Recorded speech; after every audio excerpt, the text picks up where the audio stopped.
lampu. Tengok ada lampu aja. Dah beli apa? Ni. Tak ada beli. Ada layang. Ini layang. Lawa ke tu muka tu? Lawa? Ha? Kita je main muka kau lawa tak? Dia dah kau merahkan semuanya? Aku nak cium mata dia. Ha. Aku nak Cantik? cium. Aku nak cium. Ha? Cium. Aku nak cium bobot dia. Aku nak cium mulut dia.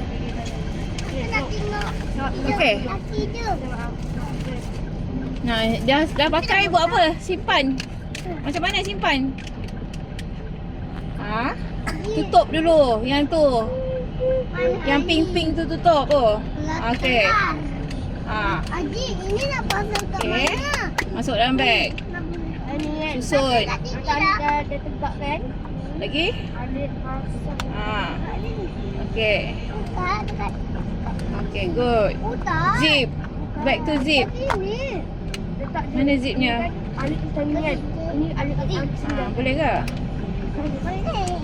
Buatlah betul-betul. Satu. Tarik dia macam ni, pegang kuat-kuat. Ni, ini pegang kuat-kuat ini. Pegang sini, sini pegang sini. Ah, pegang. Ah, satu tarik. Ah. Pelan-pelan tarik. Tarik. Ah, boleh pun. Ah. Lepas tu kepit kat mana? Siapa tahu ni untuk apa? Jangan untuk kawan. Ah. Allahumma balikkanlah sema wazakana. Kami pakai dia sampai tepi-tepi dia. Ha. Mulut kita kan sini sampai sini kan? Pakai. Ah. Lepas tu atas pula. Ah. Ah, macam tu. Lepas tu buat je. Ah, macam tu. So, lepas tu kita tengoklah cermin. Ada comot-comot. Kalau ada comot-comot, kita ambil tisu. Kan kami dia bagi tisu ni. Ha, ambil tisu, kita lap-lap lah. Ha, yang comot tu. Nampak? Ha, cuba. Ha, tengok ada comot. Ada comot tak? Tak ada. Tengok, ada. Ah, tak ada. Okay, good. Mana tutup dia? Sikat lah. Sikat dulu. Ami tak suka sikat rambut. Ami paling malas sikat rambut. Ni lah lipstick ini. Ini Mami suka pakai. Nak? Pakai kat mana ni? Cuba. Pakai sendiri. Tengok, Ami tengok. Bagi dia cermin. Mana cermin dia? Okey, bukakan. Sebelah tangan pegang cermin. Sebelah tangan pegang, okey. Pakai. Sebelah tangan baru pakai lipstick. Macam mana? Nak pakai tangan mana? Nak pakai pegang mana? Pegang dia kanan Nana. Ha, pegang. Ni pegang. Okey, ni. Ini taruh sini. Dah, itu aja buka besar. Okey dah. Ah, ni. Satu tangan pegang ini. Satu tangan pegang ni. Ni. Ni pegang cermin. Ah, pakai. Okey, pakai.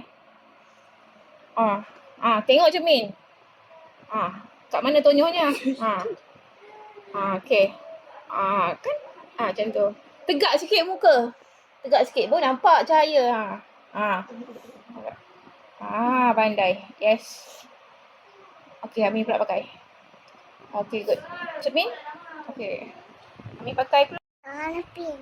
Yalah, tapi dia tak ada lagi. Yang ada pad aja. Lah. Mana yang tu?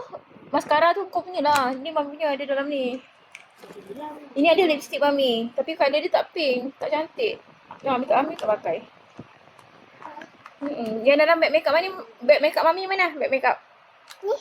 Ada apa? Ada lipstick tak? Ada jumpa? Umur tak jumpa kan? Tu bukan, tu bedak. Lipstick. Ni masuk dalam tu. Masuk dalam beg makeup. Itu bedak. Lipstick yang kat bibir. Yang ini pun boleh pakai kat kuku. Tapi tak boleh lah, ni mahal ni. RM50. Tak boleh dibawa main. Ini kalau nak berjalan boleh kita pakai, okey? 2. Okey, dah boleh open. Okey. Good. Tunjuk kuku. Wow, nak warna apa? Pink. Warna pink. Mami belikan. Okey. Nanti Mami carikan, okey?